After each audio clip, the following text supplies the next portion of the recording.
ngayon mga ka-farmers, saging ko nalakatan na ginamitan ng Growers Beat 1000 plus foliar fertilizer.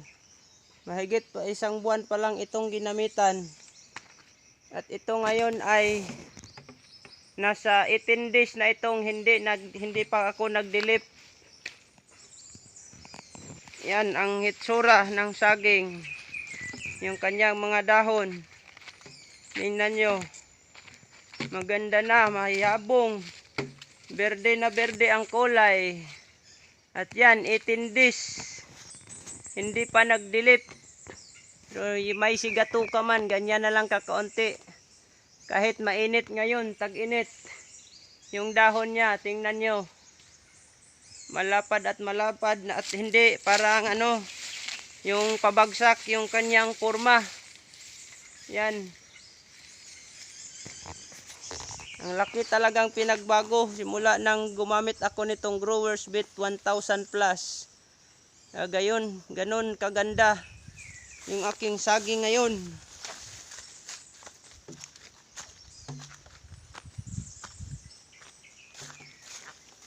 Yan oh.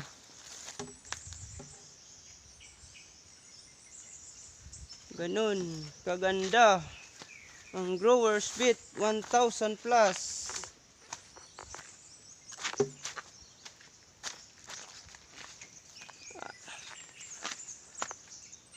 Wala na rin akong nakikitang nagkaroon dito ng sakit ng saging. Wala nang naninilaw.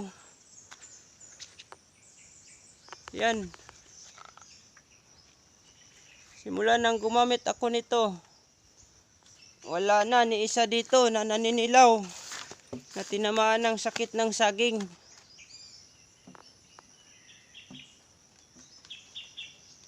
Yo, itong area na to, malayo, walang tanim. Ilan to? 3.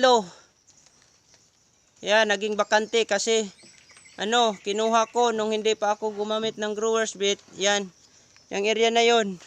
Kinuha ko kasi naninilaw yung dahon, tinamaan ng bansitap.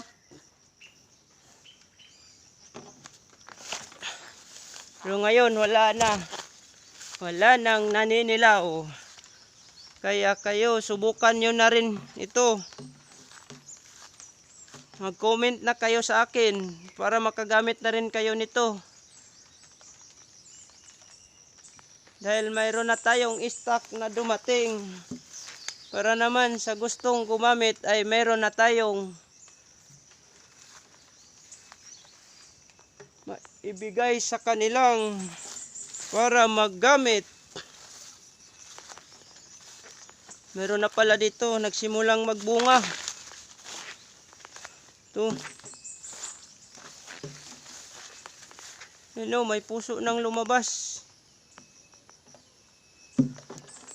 Sila lang at nakahabol pa ang saging na to. Naagapan agad.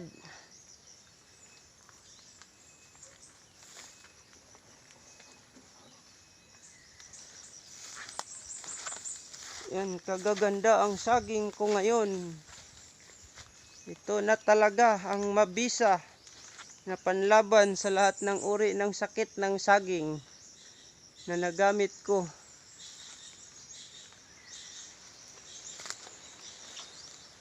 Ngayon, maipapakita ako sa inyo. Meron ako ditong ginamot na isang puno. Ito yung tinamaan ng bansitap. Kaya ito, mula nang ginamot namin to, ay maliit pa dito. Ay paganyan pa lang yon. Nasa 1 buwan na to simula ng ginamot ko. Ngayon gumanda itong subwal na maliit. Yan oh. Ang ganda siya. Kaya gumaling talaga. Malaki na ngayon.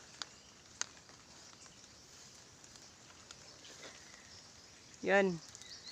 Yan ang kagandahan ng Growers Beat 1000 plus.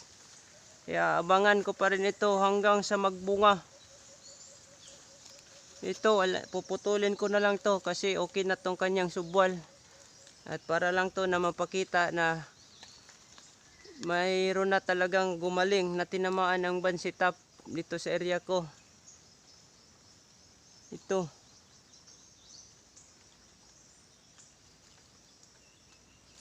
Kaya gumamit na din kayo nito.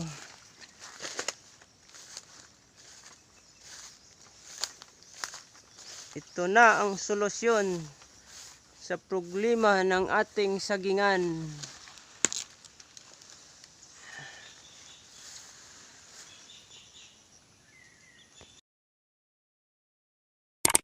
God bless the farmers of this land.